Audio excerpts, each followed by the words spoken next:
Hi കൂട്ടുകാരെ, കുറച്ച് വാഹന വിശേഷം പങ്കുവയ്ക്കാം. വാഹനങ്ങൾ ഓടിക്കുമ്പോൾ ശ്രദ്ധിക്കേണ്ട കാര്യങ്ങളൊക്കെ പറഞ്ഞു തരാം.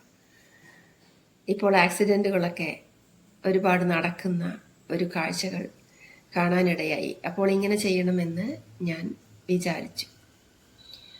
എനിക്ക് ചെറുപ്പത്തിൽ ഭയങ്കര പേടിയായിരുന്നു വാഹനങ്ങളെ. സൈക്കിളിൻ്റെ പിന്നിലിരുന്ന് പോകും, അല്ലാതെ സൈക്കിൾ ചവിട്ടാനൊന്നും ഞാൻ പഠിച്ചില്ല. ഇന്നും എനിക്ക് സൈക്കിൾ ഓടിക്കാനൊന്നും അറിയുകയില്ല. ബസ്സിലൊക്കെ സഞ്ചരിക്കും. തീവണ്ടിയിൽ പഴനിക്കൊക്കെ അച്ഛൻ എന്നെ കൊണ്ടുപോകും. അങ്ങനെയായിരുന്നു പതിവ്.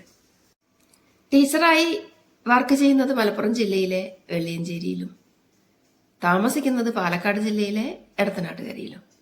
2 ജില്ലയിലാണ് 2 സ്ഥലവും, പക്ഷെ അടുത്തടുത്താണ്, ബോർഡറാണ്. പോയി വരാൻ നല്ല ബുദ്ധിമുട്ടും. അപ്പോഴാണ് ഞാനിങ്ങനെ ചിന്തിച്ചത്, ഞാൻ സ്കൂട്ടി വാങ്ങി ഒന്ന് പഠിച്ചാലോ. അങ്ങനെ ഞാനൊരു ചെറിയ സ്കൂട്ടി വാങ്ങിയ ദിവസം തന്നെ ഞാൻ വീണു. സൈക്കിളിലൊക്കെ കയറും പോലെ കയറിയിരുന്ന് ഓടിച്ച് പഠിക്കാമെന്നാണ് ഞാൻ വിചാരിച്ചത്. ആദ്യമൊക്കെ ഒന്ന് ഉന്തി തള്ളി പഠിച്ച ശേഷം വേണം ഇതിൽ കയറിയിരുന്ന് ഓടിച്ച് പഠിക്കാനെന്നൊന്നും എനിക്ക് അറിയില്ലായിരുന്നു. ഞാൻ പിടിച്ചു കയറിയത് ആക്സിലേറ്ററിലായിരുന്നു. ഓണാക്കിയ വണ്ടിയായിരുന്നു. ആക്സിലേറ്ററിൽ മുറുക്ക പിടിച്ചപ്പോൾ ആഞ്ഞു പോയി വീണു. അങ്ങനെ ദൈവഭാഗ്യം കൊണ്ട് വലിയ പരിക്കുകളൊന്നും പറ്റിയില്ല. അതോടുകൂടി പേടിയായി. വണ്ടി കണ്ടപ്പോൾ തന്നെ ഭയങ്കര പേടിയായി. എന്നാലും എനിക്ക് വാശിയേറി. ഞാനിത് പഠിച്ചു തന്നെ ഇരിക്കുകയുള്ളൂ. അങ്ങനെ വണ്ടി കുറച്ച് ദിവസം ഷെഡിലിട്ടു പേടിച്ചിട്ട്. അത് കഴിഞ്ഞ് പതുക്കെ അതിനെ ഞാൻ ഉരുട്ടി പഠിച്ചു. 17 ദിവസം കൊണ്ട് ഞാനത് ഓടിക്കാൻ പഠിച്ചു. പിന്നീട് അങ്ങോട്ട് എൻ്റെ ഭാഗ്യത്തിൻ്റെ ദിവസങ്ങളായിരുന്നു. ഓരോ കിലോമീറ്റർ ഞാൻ ഓടിക്കും. പിന്നെ അത് 2 കിലോമീറ്ററായി, പിന്നെ അത് 3 കിലോമീറ്ററായി. അങ്ങനെ ഞാൻ എൻ്റെ സ്കൂളിലേക്കുള്ള 9 കിലോമീറ്ററും ഓടിച്ച ദിവസം ഭയങ്കര സന്തോഷമായിരുന്നു. അങ്ങനെ 19 വർഷമായി ഞാൻ എൻ്റെ വണ്ടി ഓടിക്കുന്നു. ഇപ്പോൾ ആ സ്കൂട്ടിയൊക്കെ കൊടുത്തു മാസ്ട്രോ എന്നൊരു വണ്ടിയാണ് ഓടിക്കുന്നത്. അതിനിടയ്ക്ക് ആദ്യം തന്നെ ഞാൻ കാറ് ഓടിക്കാൻ പഠിച്ചു. പിന്നെ കുറച്ചൊക്കെ കാറും ഓടിക്കും. എങ്കിലും ദൂരേക്ക് പോകാനൊക്കെ ഇപ്പോഴും പേടിയാണ്. ഞാൻ 2 തവണ ആക്സിഡന്റിൽ പെട്ടു. ആദ്യത്തെ ദിവസം വണ്ടി വാങ്ങിച്ച ദിവസവും പിന്നീട് ഒരു 2 വർഷം കഴിഞ്ഞിട്ട് ഒരു മത്തി വിൽപ്പനക്കാരൻ മത്തി വിൽക്കാൻ പോയപ്പോൾ ബസ്സിനെ ഓവർടേക്ക് ചെയ്ത് എൻ്റെ വണ്ടി വന്ന് ഇടിച്ചു. ഞാൻ പഠിക്കുമ്പോൾ തന്നെ ചാടാൻ പഠിച്ചിട്ടാണ് പഠിച്ചത്. അതുകൊണ്ട് തന്നെ ഞാൻ ചാടി. തലയിൽ ഹെൽമെറ്റ് ഉള്ളതുകൊണ്ട് മാത്രമാണ് ഞാൻ അന്ന് രക്ഷപ്പെട്ടത്. അതിനുശേഷം ഇത്രയും വർഷമായിട്ടും എനിക്ക് ദൈവം സഹായിച്ച് വലിയ ബുദ്ധിമുട്ടൊന്നും ഉണ്ടായിട്ടില്ല. ഞാൻ വലിയ സ്പീഡിലൊന്നും പോകാറില്ല. വളരെ ശ്രദ്ധിച്ചാണ് വണ്ടി ഓടിക്കുന്നത്. എൻ്റെ തെറ്റുകൊണ്ടല്ല 2 ആക്സിഡന്റും ഉണ്ടായതും. ഇനി എന്തെല്ലാം കാര്യങ്ങളാണ് ഒരു വണ്ടി ഓടിക്കുമ്പോൾ ശ്രദ്ധിക്കേണ്ടതെന്ന് ഞാൻ എൻ്റെ അനുഭവം വെച്ചുകൊണ്ട് നിങ്ങളുമായി പങ്കിടാം. ഞാൻ പറഞ്ഞ കാര്യങ്ങളിൽ വല്ല തെറ്റുകളും ഉണ്ടെങ്കിൽ കൂട്ടുകാർ അത് തിരുത്തി കമന്റ് ബോക്സിൽ ഇടുകയും വേണം. കൂടുതൽ കാര്യങ്ങൾ നിങ്ങൾക്കറിയാവുന്നത് കമന്റ് ചെയ്യുകയും വേണം എന്ന് കൂടി പറയട്ടെ. ഈ വീഡിയോ ഇഷ്ടപ്പെട്ടാൽ നിങ്ങൾ ലൈക്ക് ചെയ്യണം, ഷെയർ ചെയ്യണം, കമന്റ് ചെയ്യണം. കൂടാതെ സബ്സ്ക്രൈബും ചെയ്യണേ. 2 വീലർ ഓടിക്കുമ്പോൾ ആദ്യം തന്നെ ഹെൽമറ്റ് തലയിൽ വെക്കണം. പോലീസിൽ നിന്നും രക്ഷപ്പെടാനല്ല നമ്മൾ ഹെൽമറ്റ് വെക്കേണ്ടത്.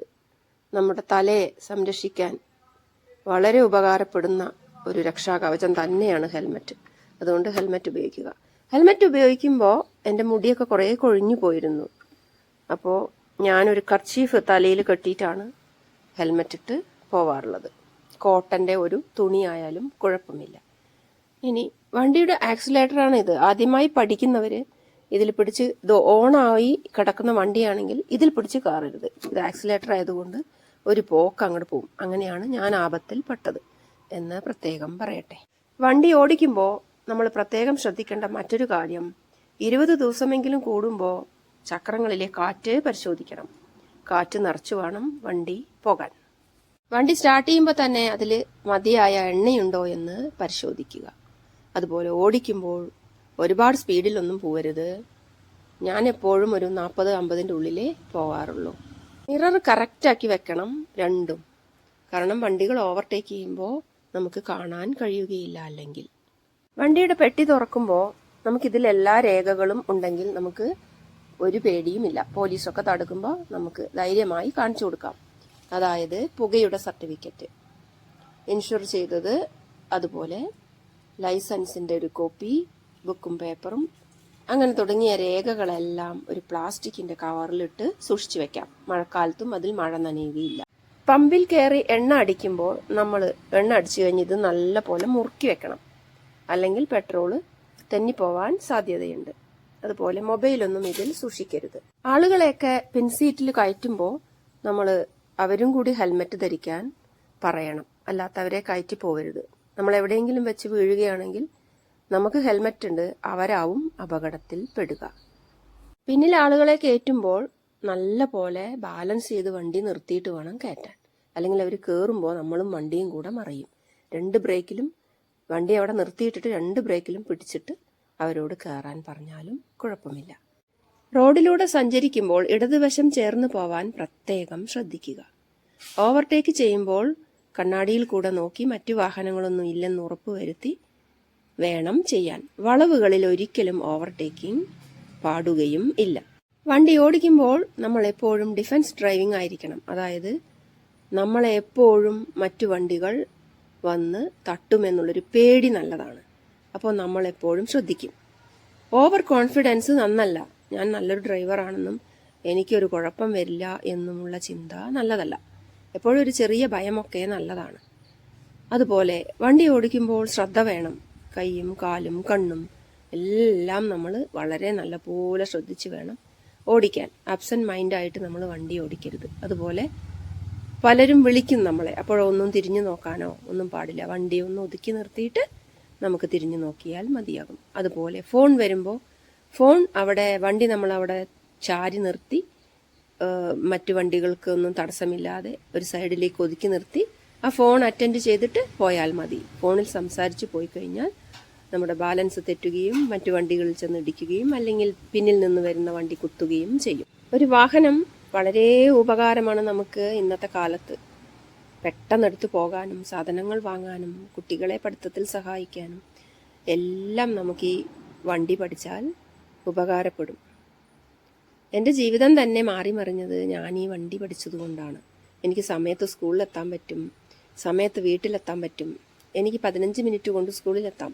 അല്ലെങ്കിൽ ഞാൻ ബസ്സിന് പോവുകയാണെങ്കിൽ 2 ബസ് മാറിക്കയറി നടന്ന് 2 മണിക്കൂറാണ് എനിക്ക് രാവിലെയും വൈകുന്നേരവും കൂടി 4 മണിക്കൂറാണ് എനിക്ക് നഷ്ടപ്പെട്ടിരുന്നത്. ഇപ്പോൾ ഇല്ല, 15 മിനിറ്റ് അങ്ങോട്ടും 15 മിനിറ്റ് ഇങ്ങോട്ടും.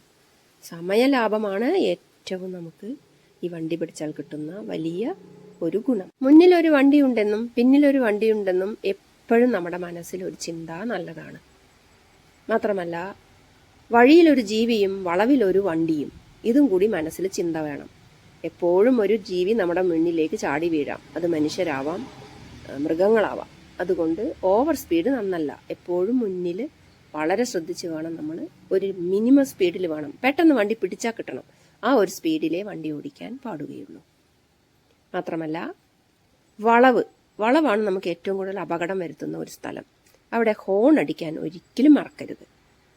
അപ്പോൾ വണ്ടി നമ്മൾ ഓടിക്കുമ്പോൾ വളവിലൊരു വണ്ടി വരുമെന്നും വഴിയിലൊരു ജീവി എപ്പോഴും ചാടി വീഴാമെന്നുമുള്ളൊരു ചിന്തയോടുകൂടി വേണം വണ്ടി ഓടിക്കാൻ. വണ്ടിയെ നമ്മൾ എപ്പോഴും പൊന്നുപോലെ സൂക്ഷിക്കണം, നല്ല പോലെ നോക്കണം. സമയാസമയങ്ങളിൽ അത് സർവീസ് ചെയ്യണം. അതുപോലെ ചക്രങ്ങൾ എപ്പോഴും ശ്രദ്ധിക്കണം. പഞ്ചറാവാനൊക്കെ ഉള്ള സാധ്യതയുണ്ടോ എന്നൊക്കെ പരിശോധിക്കണം. ഇപ്പം എന്തായാലും ഞാൻ ഈ വണ്ടി വാങ്ങിയിട്ട് വണ്ടി ഓടിക്കാൻ തുടങ്ങിയിട്ട് 19 വർഷം കഴിഞ്ഞു. ഇനി 20ാമത്തെ വർഷത്തിലേക്ക് കടക്കുകയാണ്. ട്രാഫിക് നിയമങ്ങളെല്ലാം തന്നെ നമ്മൾ പാലിക്കണം. നല്ല ക്ഷമയോടുകൂടി വേണം വണ്ടി ഓടിക്കാൻ. കൊച്ചു കുട്ടികളെയൊക്കെ നല്ലപോലെ നമ്മൾ ശ്രദ്ധിക്കണം. സ്കൂളിൻ്റെയൊക്കെ മുന്നിൽ കൂടെ പോകുമ്പോൾ വളരെ കുറഞ്ഞ സ്പീഡിൽ വണ്ടി ഓടിക്കാൻ പ്രത്യേകം ശ്രദ്ധിക്കണം. വണ്ടി ഓടിക്കുന്നത് എപ്പോഴും നമുക്കൊരു ഉപകാരത്തിന് വേണ്ടി ആവണം. നമ്മളതൊരു സ്റ്റൈലിന് വേണ്ടി ആവരുത്. നിങ്ങൾക്കറിയാമല്ലോ, ഇന്നത്തെ കാലത്ത് കുട്ടികളൊക്കെ എന്തൊരു സ്പീഡിലാണ് പോകുന്നത്. അവരുടെ വീട്ടുകാർ അവർ തിരിച്ചു വരുന്നതും കാത്തല്ലേ ഇരിക്കുന്നത്. അതുകൊണ്ട് കുഞ്ഞുമക്കളോട് എനിക്ക് പറയാനുള്ളത്, ചീറിപ്പാഞ്ഞ് പോയി അപകടങ്ങളിൽ ചെന്ന് പെടരുതേ. നിങ്ങളുടെ മാതാപിതാക്കൾ നിങ്ങളെയും കാത്ത് ഇരിക്കുന്നുണ്ട്. അപ്പോൾ ഞാൻ എൻ്റെ കൊച്ചു കൊച്ചു അറിവുകളൊക്കെ ഇവിടെ പങ്കുവച്ചിട്ടുണ്ട്. കൂടുതൽ അറിവുകൾ നിങ്ങൾ കമൻറ്റ് ചെയ്യുമല്ലോ. അടുത്ത വീഡിയോയിൽ ഇതേപോലത്തെ അറിവുകളുമായി വരുന്നതാണ് നിങ്ങളുടെ സ്വന്തം ടീച്ചറമ്മ.